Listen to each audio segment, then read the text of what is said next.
What it do? What it do? It's your man B So 513 and I'm back again.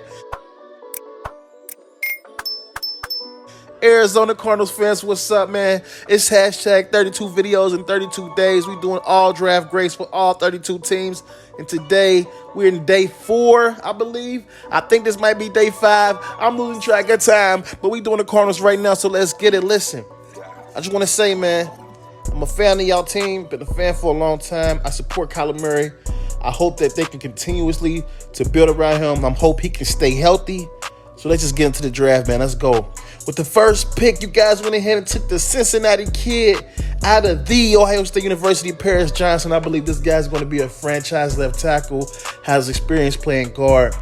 He was trained by the big Willie Anderson, one of the all-time great tackles in NFL history, who deserves a Hall of Fame badge, might I say.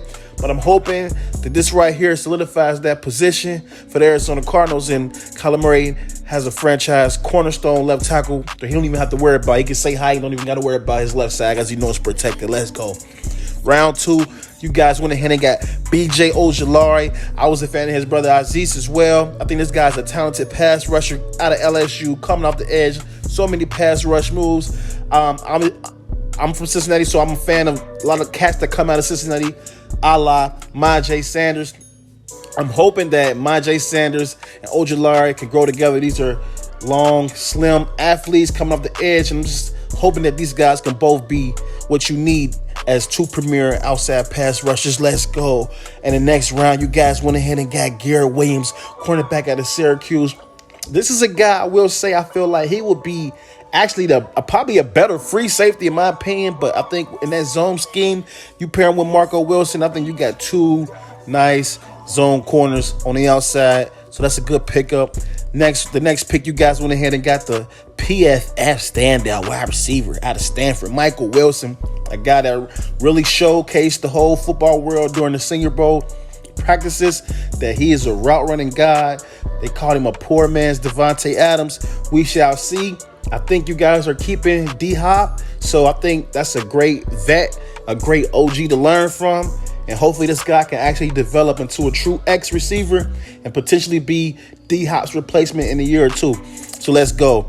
Then you guys went ahead and got a good guard out of UCLA. Once again, just trying to solidify those trenches, keeping fresh bodies up there. You want to protect your quarterback. You want to protect your investment, because we don't want Kyler Murray to be an asset, so we got to protect him. So another great pickup by the Arizona Cardinals. Your next pick, you went ahead and got Clayton out of Houston. This was a lot of sleeper. This was a guy that was on a lot of draft guru sleeper boards as a good quarterback who could potentially be a sleeper prospect. A guy that can maybe ascend to a starter one day, but he's athletic, great arm. So you just hope that being in this type of offense with an athletic quarterback is predominantly needed, that he'll be able to ascend and potentially just be a very good backer for you guys. Maybe for his success sake that he can eventually be a starter, just not in Arizona, right? Next pick, you guys went ahead and got another linebacker, Owen Pappoe out of Auburn. This guy's an athletic beast, man. I like Owen Pappoe. It's just very interesting to me because, you guys have Isaiah Simmons, and it's no telling what his role is. Is he a slot? Is he a safety? Is he a linebacker? Is they going to rush him off the edge? I was a huge fan of Zaven Collins coming out of Tulsa, man. He just reminded me like of a Brian Urlacher type of guy.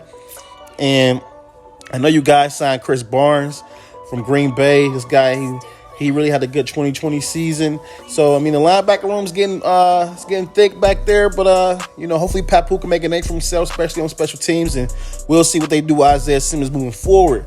Next pick, you guys went ahead and got Clark, the cornerback out of Louisville. Another guy I seen floating around in the cornerback market. Once again, the guys are just trying to deepen the depth after losing a few bodies like Byron Murphy and such in free agency. So they're just trying to add depth. I respect the move. Great pickup. Lastly, Dante Stills, defensive lineman out of West Virginia.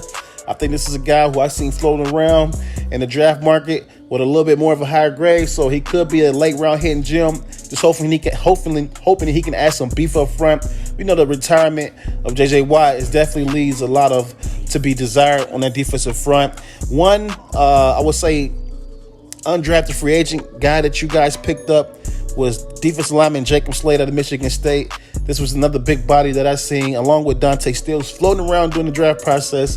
that he had a higher grade, but he just happened to fall undrafted. So hopefully he can be an asset to the team. But overall, I would say you guys get an A draft, in my opinion, because you bolstered the O-line room. You added depth to the cornerback position. You got an extra linebacker. You added some beef in the trenches. You got a wide receiver to develop. And you got a developmental quarterback who could potentially be a backup one day, maybe be a starter in his own right. So I think this is an A draft for the first Jonathan Gannon draft and his staff. So it's B513, man. Let me know how I did. Did I sink or did I drown in the Red Sea, man? Let's go. We got more content. I'm out.